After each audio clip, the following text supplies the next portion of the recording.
Most of the people on this plane behind me were our friends, our neighbors from around the greater Charlotte area. And talking to them 5 years later, what strikes you first is how their lives have changed after that flight and how they celebrate life each day. Well, the first indication I had something was wrong was when I heard the explosion. Dave Sanderson remembers hearing the sound of the geese that knocked out the engines on Flight 1549 in the minutes after it took off for Charlotte, and remembers thinking he was in trouble. That moment came when Captain Sullenberger said, "Brace for impact."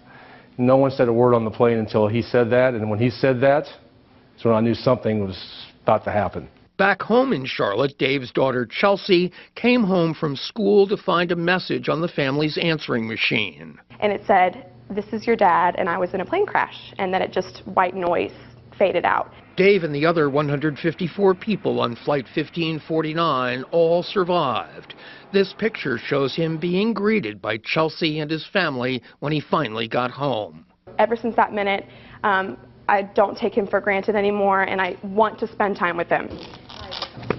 Let's go. They do things together now, like taking flywheel classes, but that wasn't always the case. When the crash happened, Chelsea was 17, and she and her dad were just not that close. Dave, too, readily admits it.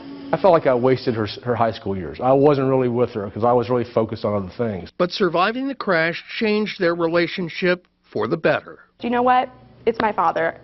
He's going to be with me for the rest of my life, and I have to, treasure the time we spend together in the moment and really make time for our relationship. I really started focusing on my children, and my relationship with my daughter started becoming much closer. And I think that's the first time she said, I finally realized my dad was pretty cool. We spend so much time together, and it's really brought us, our father-daughter relationship, back to where it should be and even better.